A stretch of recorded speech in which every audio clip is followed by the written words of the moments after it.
High friends, welcome to யாஷிகர். நம்மளோட விஜய் டிவியில் ரொம்பவே சூப்பராக போயிட்டுருக்க மகாநதி சீரியல் அப்கமிங் நாளைக்கு வந்து ப்ரமோ ரிலீஸ் ஆக போகுது. என்ன ப்ரமோ வரப்போகுது இந்த கேள்வி எல்லாரோட மனசுலையுமே இருக்கும்.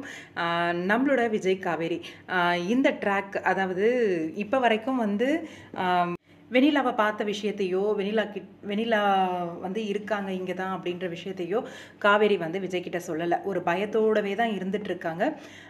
ரோடில் வந்து காவேரி விஜய் நின்றுட்டுருக்க மாதிரியான இந்த பிக்குக்கான ப்ரமோ நாளைக்கு வர்றதுக்கான வாய்ப்பு இருக்குது. இந்த பிக்கான நாளைக்கு வருமா, மண்டே எபிசோடில் வருமா அப்படின்னு கேட்டிங்கன்னா கண்டிப்பாக வராது. எப்படியும் தேர்ஸ்டே எபிசோடில் தான் வரும். தேர்ஸ்டே எபிசோடில் தான் வந்து இது டெலிகாஸ்ட் ஆகும் அப்படின்னு சொல்லி எதிர்பார்க்கலாம். நடு ரோட்டில் நின்றுட்டு காவேரி வந்து விஜயோட கணத்தை பிடிச்சிட்ருக்காரு.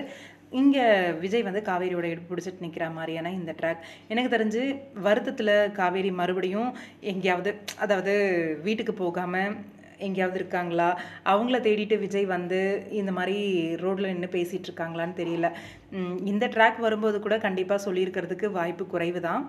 ஒரு சில வேர்டிங்ஸ் எல்லாம் ரொம்பவே சூப்பராக எழுதியிருந்தாங்க. அதுலேயும் ஸ்பெஷலாக காவேரி விஜய் பேசிகிட்டு இருக்கும்போது நான் உன்னை கட்டாயப்படுத்துகிறேனா அப்படின்ற மாதிரி ஒரு விஷயம்.